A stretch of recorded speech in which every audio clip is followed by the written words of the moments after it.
Welcome to the ArmaniTalks YouTube channel, the #1 YouTube channel for you to level up your communication skills, learn the art of public speaking, social skills, and personal branding to take your message to the world. For today's episode, I am going to be sharing the truths about perception. If you're not aware what perception means, in a quick little summary, it's basically your mental representation or understanding of the world. And perception is going to play a huge role in the world of communication. And it's pretty unfortunate because many people are completely unaware of perception or they're using it incorrectly. So in today's video, I'm going to teach you how to use it correctly. And I'm going to do that by first sharing a very humorous story from my college days about a time where I met this individual where my perception of him changed multiple times in a very short time span. I'm going to talk about the lessons I learned from that. And finally, I'm going to give you the tools needed to leverage perception in the world of public speaking, social skills, and personal branding. So this video is going to become very, very valuable for you, and it's going to give you a competitive advantage. So if you're ready to rock, make sure you drop a like for me right on below, and let us begin. The sophomore year in college, I was pledging for a fraternity. And around that time, the pledge process had gotten so hard where I couldn't attend every single class. And one class that I kept skipping out on was differential equations. I was just floating on by because I was able to do the homework and submit it. But guess what?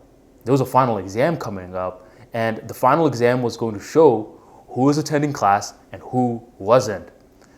So one day I was panicking and I was venting to one of my friends, Rachel. I was like, I don't know what I'm gonna do. I'm gonna fail this class. And if I fail this class, then I have to repeat it. I'm gonna be a semester behind, all this stuff. And Rachel asked me, what's the name of your class? I said differential equations. She asked me who my professor was. I said Mr. Johnson.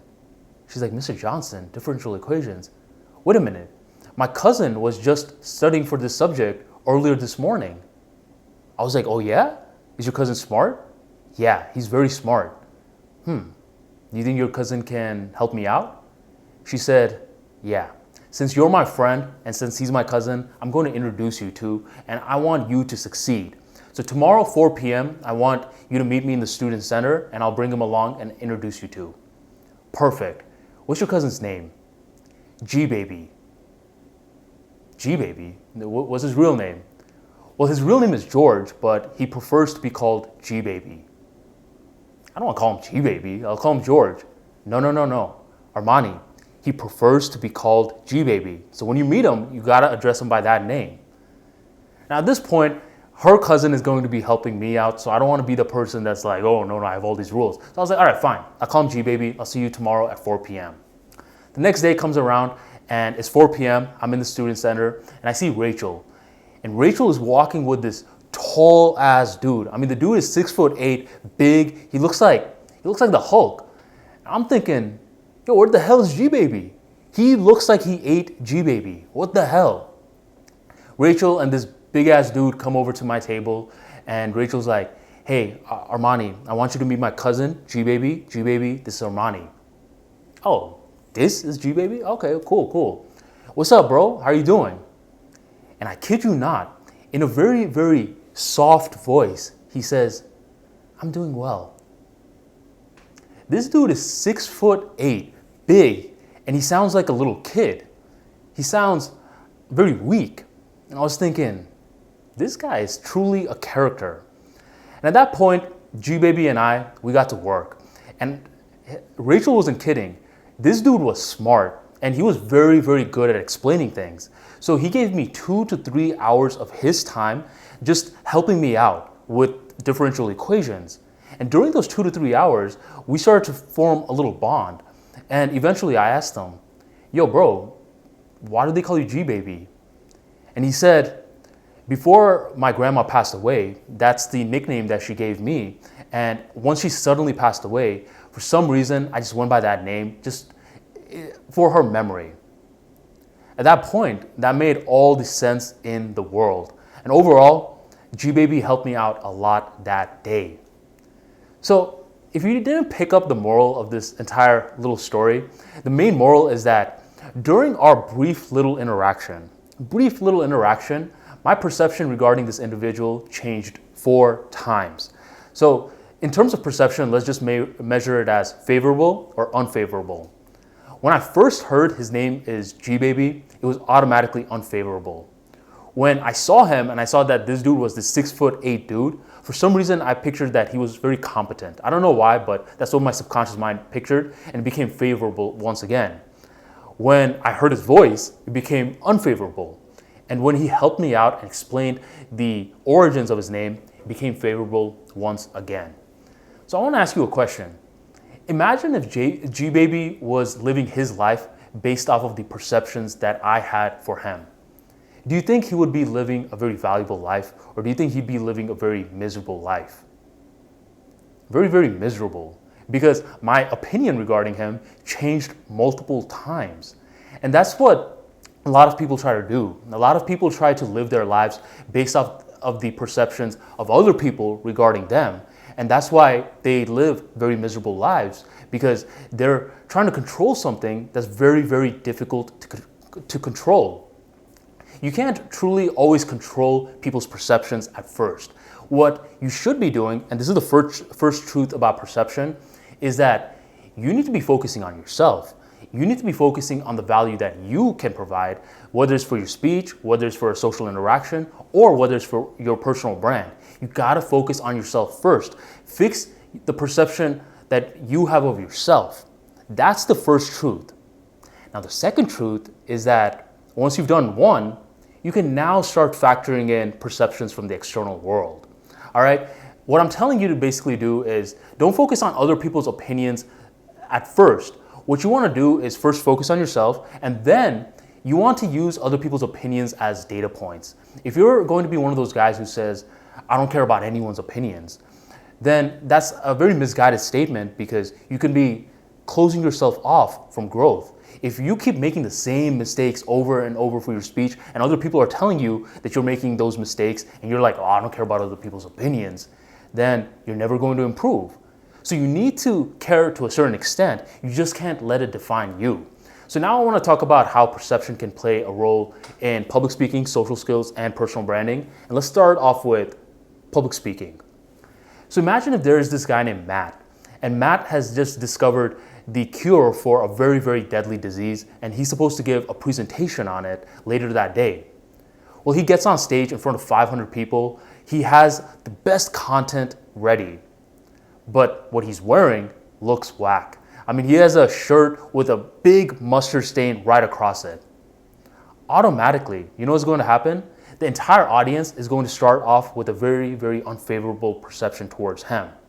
And at that point, his speech can be the greatest speech ever, but their perception is unfavorable. They may not know why, but their subconscious mind surely does.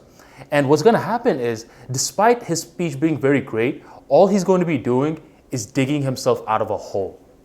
No bueno. Now imagine if this individual just wore a suit. Nothing too fancy, but just a regular suit. He put some thought behind it.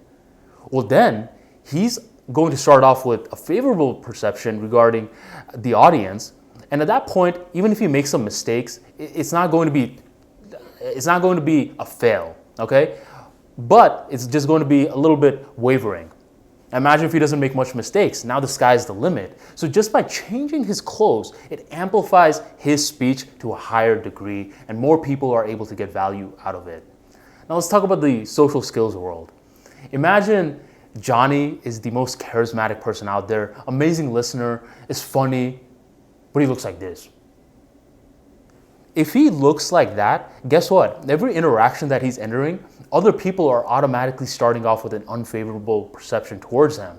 And a lot of the times he'll be talking, if he has a very sour face, something about it, other people can't fully get comfortable and loosen up because they look too threatening to this individual.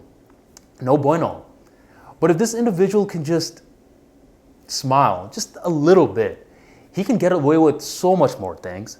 So whoever said your bitch face isn't a problem, they lied to you. It absolutely is. And finally, let's talk about personal branding. So earlier this year, when I was first starting my business, I was giving away a lot of free consultation calls to see what kind of problems that personal brands faced. And eventually I started to notice some patterns. There were a lot of consultants who came and said, "Yo, Armani, I'm also giving away free consultation calls, but no one's booking it with me. I have years and years worth of credentials. What's the problem?" So I was like, "All right, send me over your social media profile." They sent it over. And before even looking at their content, I could already see what the problem is. Their profile picture, first of all, is grainy as hell. And second of all, is a picture of their dog licking their face. What kind of self-respecting individual would want to work with a person that doesn't even take care of their profile picture? Because as a personal brand, your profile picture is your logo. So you got to put some thought behind it. And imagine if this individual just invested $50 on a professional picture.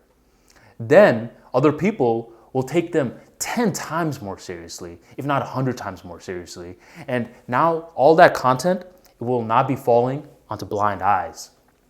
So what this overall goes to show you is that no, perception of others should not be your predominant focus. Your predominant focus should be on improving yourself. If it's a speech, improve your speech. If it's in the social world, then fix yourself. Be a charismatic, interesting person. If it's for personal branding, then have experience, have great content. And then perceptions of others will simply elevate you. So you don't want it to be your North Star. You simply want it to be a tool.